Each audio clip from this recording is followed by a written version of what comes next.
You can't see this desk or my table, but I feel like I'm in this show anchor with my coffee and my tablet sitting here. Hello, welcome to Simply Gingy, or welcome back. Probably not welcome back because I've only ever posted nail stuff and planning videos on this channel. So if you are here for knitting and sewing stuff, welcome. If you're not and you're here for nail stuff, I am so sorry. We're talking about knitting and sewing right now. It's March, but we're gonna talk about my 2025 goals and intentions for making this year. No point, it's all arbitrary anyway. That's what I'm telling myself. So kind of my overarching goal or thought for the year is that I want to focus on making slowly and intentionally. I feel like the internet, being on Instagram, creating a knitting podcast, whatever, can lead us into the spiral of needing to make more and more and more and more quickly to have things to show people, or we see people online who do that because either they're doing test knits, they're doing pattern designing, or because they have an Instagram and that's how they make part of their income, is by showing things on the internet, which is totally fine, great. But they create a lot more stuff than a normal person, and we feel like we need to be creating that much stuff too. That's definitely not the case. And if for me, that ends up me making things that I don't love, or that are things that I've rushed through, and so they have kind of big errors, or are things that like I'm not checking the fit of because I want to do it quickly, and so it doesn't fit well, and so I don't wear it. And then the other part of that is taking the time to actually find patterns that I don't like in an instant, that I think I'm gonna like over a long period of time, I think that are well constructed, and that I'm going to actually want to wear once it's made. So choosing patterns intentionally, choosing fabrics and fiber intentionally, even if that means spending a little bit more money. And I know obviously that is not possible for everyone to just start spending more money on their fabric and fibers. And I'm not saying I want to start sewing, you know, with $40 per yard fabric or exclusively cashmere, but just instead of just focusing on trying to make as many sweaters as I can, so buying only knit picks, which is great, I love knit picks, but sometimes spending a little bit more money to buy a nicer, sturdier yarn, or buying the nicer fabric that when it comes it's not actually see-through, those kind of things. Also buying the fabric and the fiber that actually matches the project that I'm making. The other part of that is making things, again, slowly, so making sure the construction is done well. So for a lot of my sewing, I want to either French seam or fully line things because I don't have a serger. I have to, when I finish seams, I zigzag stitch them, which is fine, but it's not always the neatest option, nor is it the most long-lasting option. So French seaming or fully lining to encase seams if I can, or even felling some things on smaller seams, because again, we're trying to make things slowly so that they last. I want to create things that are going to last me years and not a season.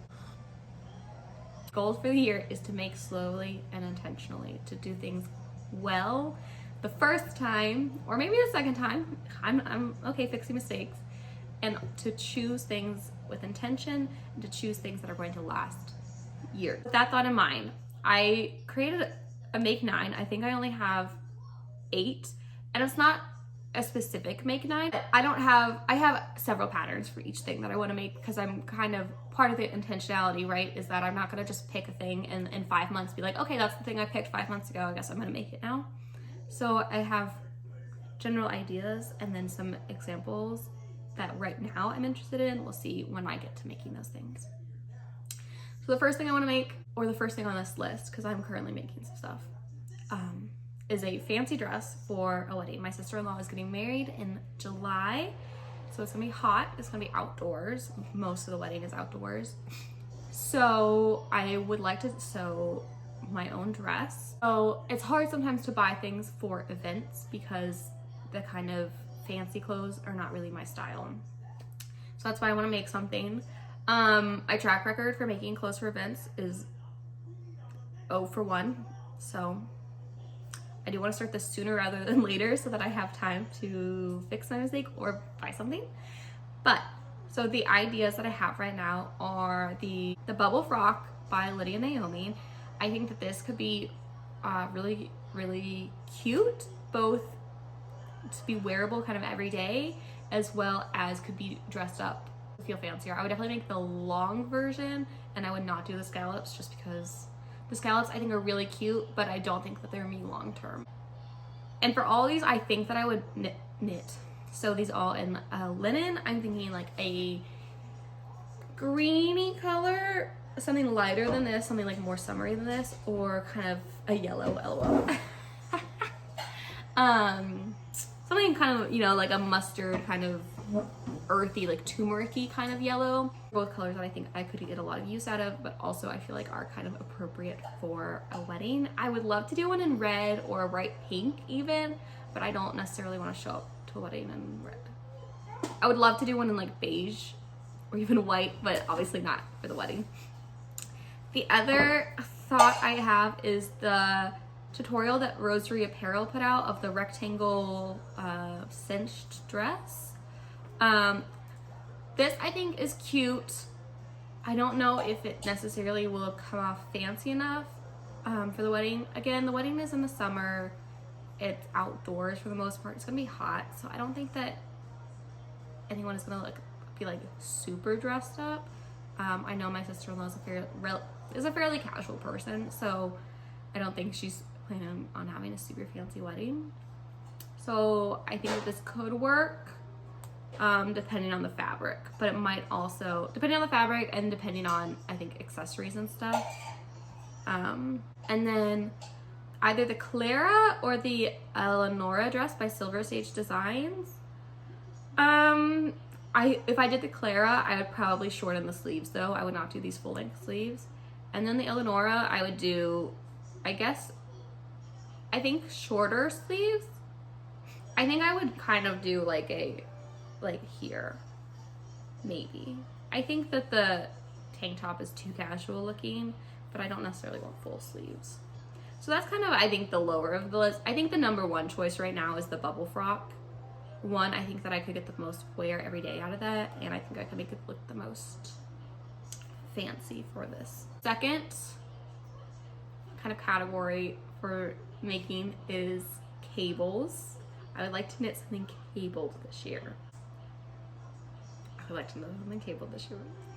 I was watching this video of, I'll link it down below if I can find it in my watch history, of someone talking about their favorite Japanese and Korean knitwear patterns. And that's where a lot of these came from.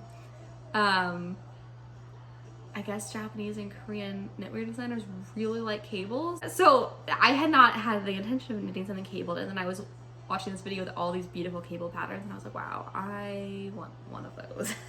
So the first one on my list is the Diamond Aran cardigan by Hello Huga Life. This was the first one I saw, and the back of it is totally just, I think it's, I don't know if it's moss stitch or seed stitch.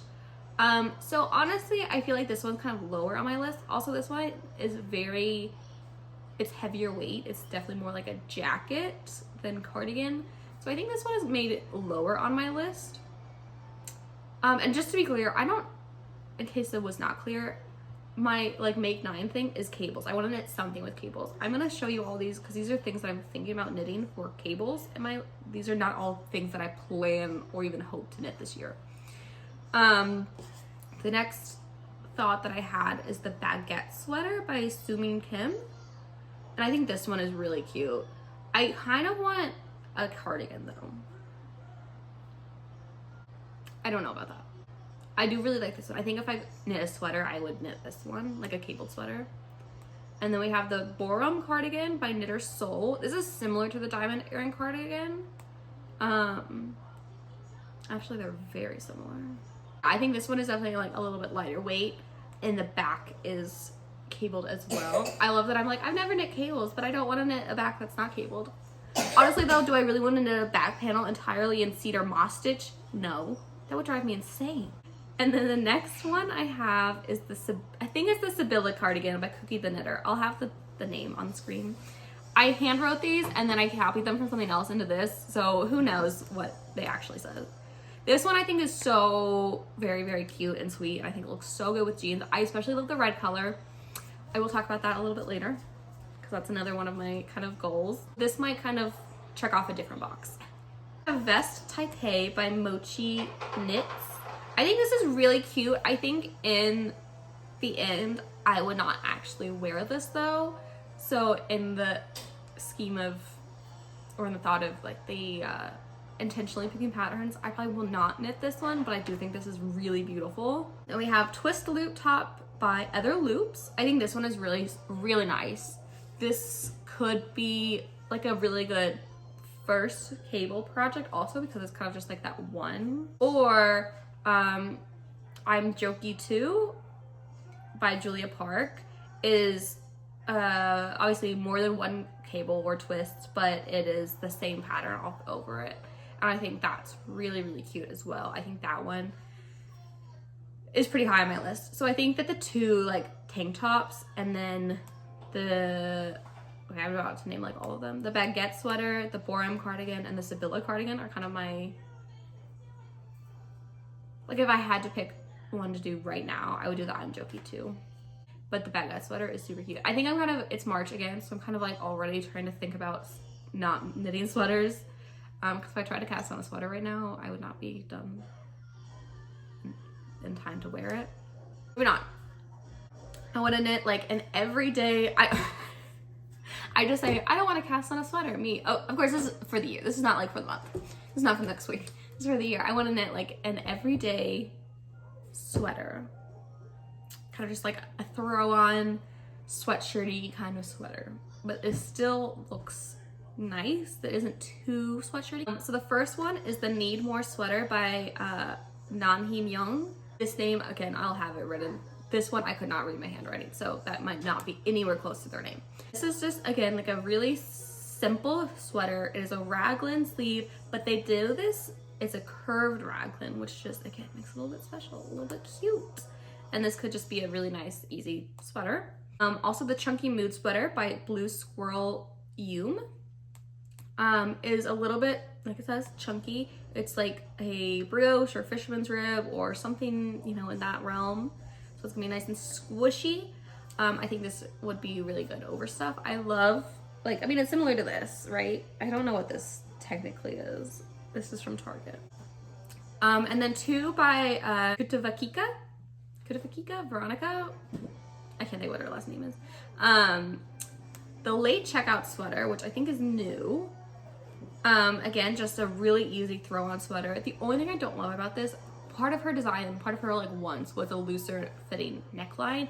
I don't know if I love that, but I feel like I could just cast on like a smaller size, right? And then just work myself up to my actual size to fix that. But I think that again, this is just like a drop shoulder, really easy throw on. And then the other one by Kutavakika is basically Perfect sweater, which is similar. But this one looks like it's knit. I think on her pattern, she says it's knit with 3 strands, like holding 3 strands together. So I think it might be mohair or something, you know, in that realm. Basically Perfect sweater. I also think that this one could look really cute if you cropped it a little bit more to wear over like dresses and skirts without having to tuck it in. Or so dresses really is what I mean. So without having to like try to tuck it because it's already a little bit cropped. Or even if you did a slight, like a very slight high to low so that it's like, I think just looks nice over dresses. I think that would be really, really cute. Okay, moving back to a sewing thing is something that I want is a puff sleeve blouse. I'd be happy to purchase this as well. Just all the ones I want are from like Cezanne and Doen, and I can't afford that. So my 2 thoughts for this are the Amelie blouse by Silver Sage Design. I don't know if this is quite the vibe that I want though, but it's an idea. And then the Nelpheline blouse by Vivian Xiao Chen. I think this is more where I would be going. I might skip out on the detailing on the sleeve. I really like it, but I'm lazy and I don't want to just ruin it, if that makes sense. That I could wear under, specifically I'm considering this, someone is moving in the house next door. So something, I want like a puff sleeve to wear under like vests, which brings me to one of our next things, is I want to knit a slipover vest to wear over my new puff sleeve shirt. I don't have anything written down for this. I don't have any ideas. I'll probably knit something from Petite Knit. She has so many beautiful slipovers. Or I'll go on Ravelry and find something that looks nice. Another sewing project that I want to do is either lane pants, which I already own. That's what I'm wearing, are lane pants. Technically, this is my wearable toile of my lane pants. Or the Bisque Trousers by Vivienne Xiaochen. And then also the shorts version of both or either of those. They are fairly similar designs. At least the wide leg trousers are to the lane pants.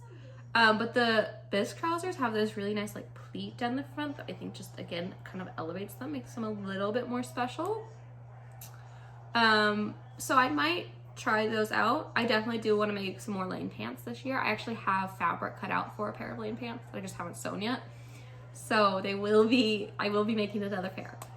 And then my next thing is I want to knit a red cardigan, a cardigan specifically.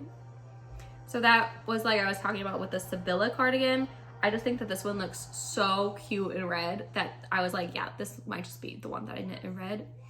I love red. I love red cardigans. I love red cardigans and I love red shoes. I think they look really cute, like with jeans, not necessarily together. And the other ideas are, again, something Petite Knit. Petite Knit has lots of really great kind of just easy cardigans that I think could be made really cute in red. She makes a lot of them in red herself. Or the Daydreamer cardigan by Kika, whose name I might be pronouncing horribly. This is, again, I think that this one is brioche, but I think that this could be really, really cute in red. So I'd probably, before I start going through Petite Knits, either do the Sibilla or the Daydreamer. And then my last thing, so I know I said this was not going to be Make 9 because this is my 8th thing, is some warm weather tops. I have several like 2 skeins, you know, of like bamboo rayon and cotton that I need to knit into some tops this year. So some ideas are the Audrey top by Petite Knit, the Alice top by Petite Knit, the Ingrid top by Gregoria Fibers. I really like this one. This one I forgot that I existed until I was going through my Ravelry saves recently. I think that's really cute. I don't know if I actually would wear it though, because I don't know if I like actually having the holes there, but I think it's really cute. The Thea top by Suzanne Molar is just a really basic top. It's kind of similar to the Alice, except it's like a round neck instead of a whatever, and it's a little bit more finished looking. And then I think my favorite, so I think the first one that I would knit is the Sweet Breeze top by Kika. I think this one is so cute. I think this could be a more easy transition piece because it is more high necked, so you could wear this under a cardigan for the, you know, early spring and then or late spring, early fall time to kind of transition. And just briefly, things that I have going already that weren't on this list. I have a champagne cardigan by Petite Knit that I started over a year ago that I still have not finished the back on. So, or the back, like the raglan increases. I'm still doing my raglan increases on. So that's gonna be worked on. I am working on a Sophie hood right now by Petite Knit. That should hopefully be done soon before it gets too warm. Other project that I know I'm gonna be doing this year is I have all of the minis from Long Dog Yarns, One Skein for Them All collection, the Lord of the Rings collection. I bought the set of minis, the variegated and the solid minis, and I'm gonna knit those into a shawl. Probably similar to the Sophie shawl, but I'm trying to find a shawl that has fading in it, so something similar. I think I have one, but they only fade maybe 3 colors through it, so I'd have to do some math to figure out how to fit like 24 colors into it. Waffles and syrup. Okay, give me a minute. That is all of my initial like plans, thoughts, intentions for making this year. See what happens. I do have this all like in a cute little document that I made myself, so hopefully this inspires me to actually do these things, because this took time. This took a lot of time. But yeah, I hope, I intend, I'm telling you right now, to start a knitting podcast this year. Probably a video once a month to just recap on what I've made. I've been knitting a lot lately. We'll do a knitting podcast soon. And if you are a planner person, I do planning videos as well, and I hope to get back into that in the coming months. Filming my planner catch-up videos, and my journaling, commonplacing, stuff like that. If you've stuck it out this long, thank you so very, very much. My light died. Fingers crossed my phone didn't die and that I'm actually still recording right now. And I will talk to you soon. I would love to hear what your thoughts are in the comments about what you're making this year or some of your intentions. So that is all for now, and I will see you soon. Bye.